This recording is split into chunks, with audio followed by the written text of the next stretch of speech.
हिंदू पौराणिक कथाओं में अनेकों वरदानों और श्रापों का वर्णन मिलता है। वरदान जहाँ प्रसन्नता में देवताओं के द्वारा दिए जाते हैं, वहीं श्राप का संबंध क्रोध से है, जो हर एक के पीछे कोई ना कोई कहानी और कारण लिए रखता है। तो आज हम ऐसे कुछ चर्चित श्रापों के विषय में बात करेंगे जो युग युगांतर तक स्मरण किए जाते हैं और जाते रहेंगे। लेकिन मित्रों, आगे बढ़ने से पहले हमारी आपसे प्रार्थना है, आपको हमारे व्लॉग पसंद आ रहे हैं तो प्लीज़ इसे लाइक, शेयर और सब्सक्राइब करना बिल्कुल मत भूलिएगा और अपने मित्रों और परिवारजनों के साथ में भी इसे शेयर करते रहिएगा। प्रथम चर्चित श्राप के विषय में यदि बात करें तो वह दानवीर कर्ण से संबंधित है। महाभारत के अनुसार परशुराम भगवान विष्णु के ही अवतार थे। सूर्य पुत्र कर्ण उन्हीं के शिष्य थे। कर्ण ने परशुराम को अपना परिचय एक सूत पुत्र के रूप में दिया था। एक दिन परशुराम जी ने यह जान लिया कि कर्ण सूत पुत्र नहीं बल्कि क्षत्रिय है। तब क्रोधित होकर परशुराम जी ने कर्ण को श्राप दिया कि तुम सिखाई हुई शस्त्र विद्या जब सबसे अधिक तुम्हें इसकी आवश्यकता होगी, उस समय तुम उस विद्या को भूल जाओगे। और ऐसा हुआ भी।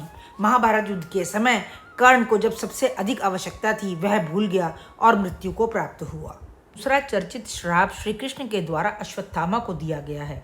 महाभारत युद्ध के अंत के समय जब अश्वत्थामा ने धोखे से पांडव पुत्रों का वध कर दिया और अभिमन्यु की पत्नी उत्तरा के गर्भ को नष्ट करने की चेष्टा करी, यह देखकर भगवान श्री कृष्ण ने अश्वत्थामा को श्राप दे दिया, किसी पुरुष से तुम्हारी बातचीत नहीं हो सकेगी, तुम्हारा शरीर सड़ता रहेगा, तुम कोढ़ी हो जाओगे और दुर्गम वन में पड़े पड़े सड़ते रहोगे।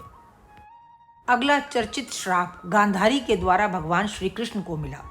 महाभारत के युद्ध के बाद जब भगवान श्री कृष्ण गांधारी को सांत्वना देने पहुंचे तो अपने पुत्रों का विनाश देखकर गांधारी ने श्री कृष्ण को श्राप दे दिया कि जिस प्रकार पांडव और कौरव आपसी फूट के कारण नष्ट हुए हैं, उसी प्रकार तुम भी अपने बंधु बांधवों का वध करोगे। आज से तुम भी अपने पुत्रों बंधु बांधवों का नाश देखोगे और अनाथ की तरह मारे जाओगे। गांधारी के श्राप के कारण ही भगवान श्री कृष्ण के परिवार का अंत हुआ था। अगला चर्चित श्राप भी महाभारत काल के दौरान का ही है। महाभारत की शांति पर्व के अनुसार जब युद्ध समाप्त हो गया था, तब कुंती ने युधिष्ठिर को बताया कि कर्ण तुम्हारा बड़ा भाई था। तो पांडवों को यह जानकर बहुत दुख हुआ। तब युधिष्ठिर ने भरे मन से विधि विधान पूर्वक पहले तो कर्ण का अंतिम संस्कार किया, फिर माता से कर्ण के जन्म का रहस्य जाना। तब क्रोध में और शोक में आकर युधिष्ठिर ने संपूर्ण स्त्री जाति को श्राप दे दिया कि आज से कोई भी स्त्री कोई भी गुप्त बात छिपा करके नहीं रख सकेगी। वाल्मीकि रामायण के अनुसार एक बार जब राजा दशरथ शिकार करने के लिए वन में गए तो गलती से उनके द्वारा एक ब्राह्मण पुत्र श्रवण कुमार का वध हो गया। उस ब्राह्मण पुत्र के माता पिता अंधे थे। जब उन्हें अपने पुत्र की मृत्यु का समाचार मिला तो उन्होंने राजा दशरथ को श्राप दे दिया कि जिस प्रकार हम पुत्र वियोग में अपने प्राणों को त्याग रहे हैं, उसी प्रकार तुम्हारी मृत्यु भी पुत्र वियोग के कारण ही होगी। शिव पुराण के अनुसार मोहिनी अवतार में लक्ष्मी जी के रूप पर एक बार नारद जी मोहित हो गए। उसी स्वयंवर में भगवान विष्णु भी पहुंचे, लेकिन उन्होंने देव ऋषि नारद का मुंह अपनी माया से वानर के समान कर दिया था। नारद को छोड़कर श्री लक्ष्मी जी ने विष्णु भगवान का वरण कर लिया। जब नारद मुनि को इस बात का पता चला तो वे भगवान विष्णु पर बहुत ही क्रोधित हुए और उन्होंने भगवान विष्णु को श्राप दे दिया कि जिस प्रकार तुमने मुझे स्त्री के लिए व्याकुल किया है, उसी प्रकार तुम भी स्त्री विरह में दुख भोगोगे। उनके श्राप के चलते ही भगवान विष्णु को राम अवतार लेना पड़ा और इस श्राप को पूरा करना पड़ा। अहिल्या बहुत ही रूपवान थी।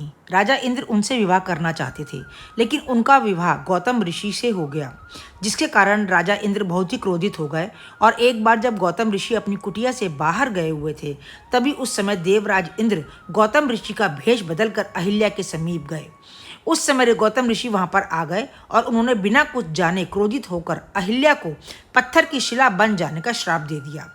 इसी श्राप के कारण रामायण काल में जब श्री राम और लक्ष्मण वन विहार करते समय गौतम ऋषि के आश्रम के समीप पहुंचे, तब श्री राम के चरणों की धूलि लगते ही पत्थर की शिला वापस अहिल्या बन गई थी और अपने स्वरूप में आ गई थी। वाल्मीकि रामायण के अनुसार एक बार रावण भगवान शंकर से मिलने कैलाश गया। वहां उसने नंदी जी को देखकर उनके स्वरूप की हंसी उड़ाई और उन्हें बंदर के समान मुख वाला कहा। तब नंदी जी ने रावण को श्राप दे दिया कि बंदरों के कारण ही एक दिन तेरा सर्वनाश होगा। शिव पुराण के अनुसार शंखचूड़ नाम का एक राक्षस था। उसकी पत्नी थी तुलसी। वह बहुत ही पतिव्रता थी, जिसके कारण देवता उसका वध करने में असमर्थ थे। देवताओं के उद्धार के लिए भगवान विष्णु ने शंखचूड़ का रूप लेकर तुलसी का शील भंग कर दिया। तब भगवान शंकर ने शंखचूड़ का वध कर दिया। जब यह बात तुलसी को पता चली, तब उसने भगवान विष्णु को पत्थर हो जाने का श्राप दे दिया। इसी श्राप के कारण भगवान विष्णु की पूजा शालिग्राम शिला के रूप में की जाती है।